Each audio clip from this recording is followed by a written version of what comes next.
Bonjour, nous sommes tous là réunis pour la 4e édition du Challenge Oxygène qui a lieu à Lunel cette année, en 2010. Je voudrais que, Pascal, tu nous rappelles un peu le fonctionnement et les différentes épreuves qui régissent ce challenge. Bien, c'est vrai que les 3 premières épreuves ont montré que les épreuves traditionnelles de nage avec palme, eau vive, apnée, capelet et remporté un vif succès. Il ne faut surtout pas oublier les 2 épreuves traditionnelles propres au comité qui sont la course hawaïenne, qui est une course pieds nus au fond de la piscine équipée du bloc de plongée. Et nous avons mis en place des épreuves également terrestres. Le fil rouge, par exemple, tu vas nous décrire un peu ce qu'est le fil rouge. Le fil rouge, c'est très simple, c'est de manière à pouvoir effectivement chaque année améliorer, donner de nouvelles idées. Il y a des gens qui ont proposé de faire des mini-épreuves, une question rapide, une réponse rapide. C'est une logique par équipe. Et ça permet d'avoir, on va dire, une épreuve sur un temps assez court, hein, de 3/4 d'heure, 1 heure, avec des successions d'une dizaine de petites épreuves organisées sur toutes les thématiques qui nous concernent, aussi bien l'archéo que la plongée, que l'apnée, que la biologie, le développement durable.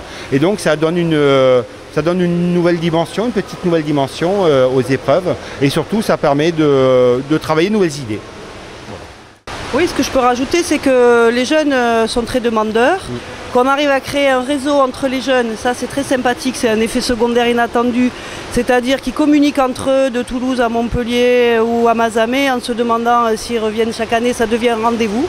Donc ça c'était un peu notre objectif et ça nous fait très plaisir. Voilà, et après cette année on est à Lunel. Traditionnellement, les 2 premières éditions, on les avait fait dans l'épicentre de l'interrégion, hein, à cheval entre Languedoc-Roussillon et Midi-Pyrénées, à Narbonne, voilà. Et puis l'an dernier, on est allé solliciter un peu les clubs de Toulouse et on a eu un vif succès, beaucoup de participation. Aujourd'hui, on revient en Languedoc-Roussillon et on essaye de viser beaucoup les clubs de l'Hérault et de continuer. Et l'année prochaine, on ne sait pas encore où on ira poser notre caravane. On a pensé que ce serait peut-être plus sympa que ce soit les petites filles d'Albert Falco qui vous présentent le film. On va peut-être Palme d'or à Cannes. Palme d'or à Cannes en 1956. Et c'était les tout débuts d'Albert Falco.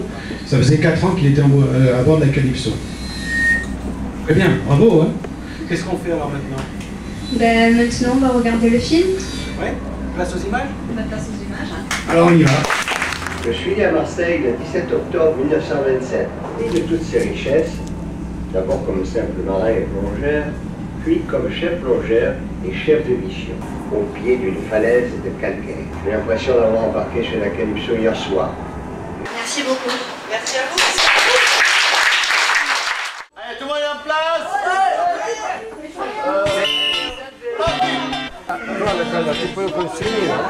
Allez, vas-y.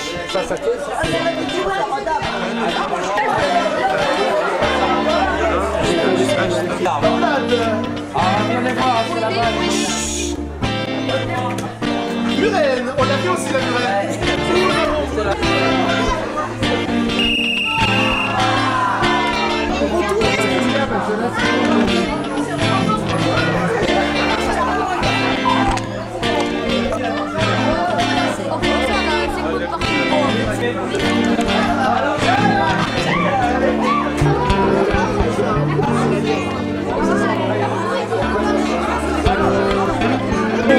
La première question. Je suis le serpent qui sort du trou, qui fait le tour de l'arbre et qui retourne dans le trou. Qui suis le cachette.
revoir.